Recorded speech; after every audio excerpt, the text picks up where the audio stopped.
tonight was what has been happening to him all year. I told Steve I liked what he's doing. It doesn't get him a raise by me saying that, but it was difficult for us tonight. Isaiah is 4 for 24 for the year from three-point line. He sees us coming. He's 7 for 12. And 3 times in a row in the second half, we gave him a second shot opportunity, and they made 2 threes and 1 2-point field goal. But I liked a couple of things in the second half. We had 12 assists, 3 turnovers. I like the fact that I look at Leaky Black, and it's 8 assists, 1 turnover. Caleb had 2 turnovers in the first 4 minutes and then didn't have another one until the last player, last minute anyway, when he didn't understand the rule. I told him I couldn't imagine how much money everybody's family spends sending them around the world in the summer, and you don't realize that rule. But I tell you what, Caleb has stepped up 4 of 7 from free throw line, which is not good for him. He made 2 big threes for us. And again, think in terms of 2 turnovers in the first 4 minutes and didn't have another turnover for basically 35 minutes. Second chance points, I hate it when the other team is 18-9, but I do like the fact that we had 12 turnovers and they had 20. So we had more points at the end, and that's the biggest difference. C.L. Brown.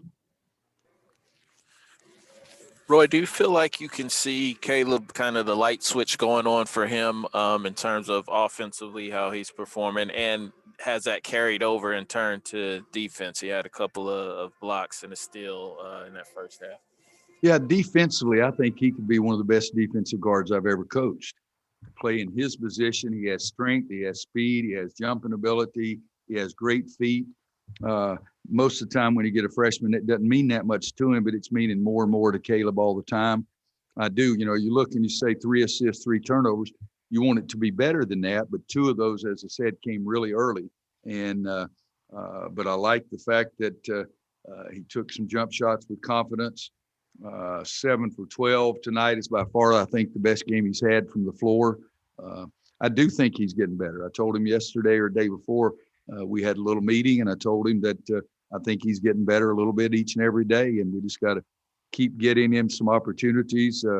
RJ struggled for a while, but RJ came in and did some good things. So he had both freshman guards doing something. Kerwin missed more shots today than he's missed all preseason, and I thought we would have a advantage inside, but our guys struggled inside except for Armando. Armando early in the second half was most of our offense at that time. Josh Graham. Coach, usually we see in the COVID protocol, coaches just wave at each other when it's all said and done. You mentioned you went to Coach Forbes and applauded the way that his team fought. Why was it so important for you to communicate that to him? We still, both of us had our mask on, and I didn't hug him, so we're all right. Yeah, I mean, you think about it, guys. He's in 6 straight games in the league in the second half, and a lot of those games he had a lead.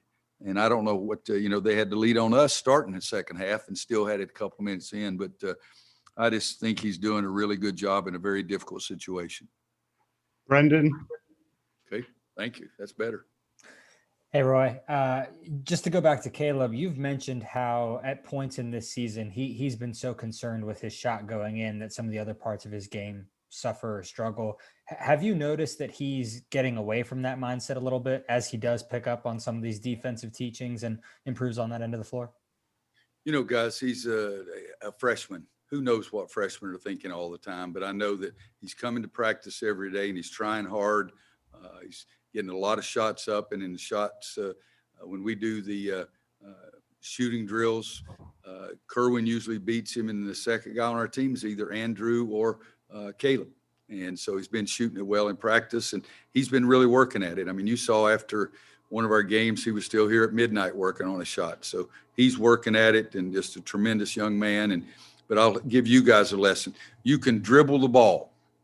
If you fumble it, you can pick it up. You don't have to get down a stance and try to shield somebody coming in there. You can pick it up, but you can't dribble it again.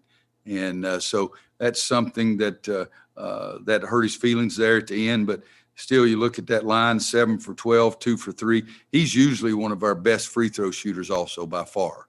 And he just missed some of them tonight. But I hope he feels good about the way he played.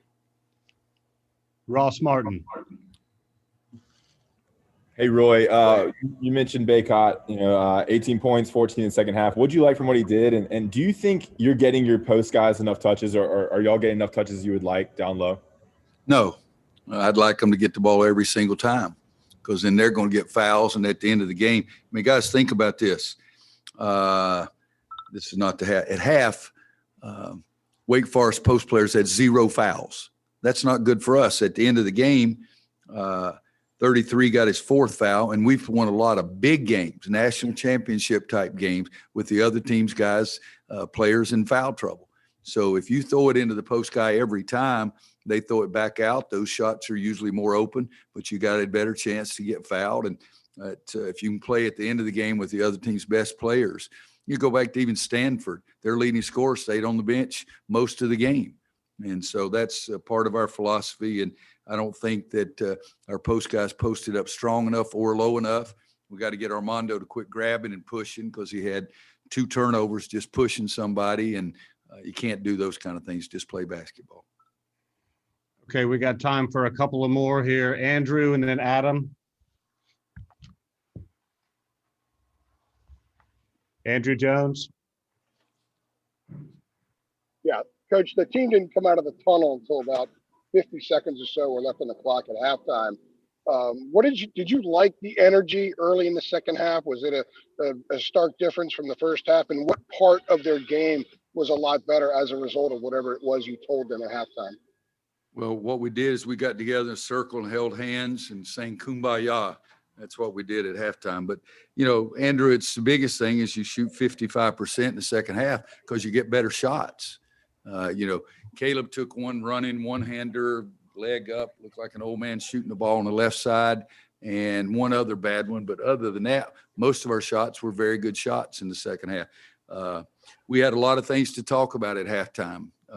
I think the second half warm-up is the most overrated thing in college basketball, except for timeouts, of course. But we talked about the mistakes that we had made, talked about challenging our big guys to get posted up lower, to be more effective, be stronger. I think I'm looking at Armando was 8 for 10. Did he miss 2 shots in the first half? He missed 1 shot both halves. So in the second half, he was 6 for 7. That is one of the things we talked about, our big guys being stronger, going to the basket with the ball, because they had 0 fouls. And we talked about the turnovers. So I think the biggest thing in the second half was our lack of turnovers. Adam Smith.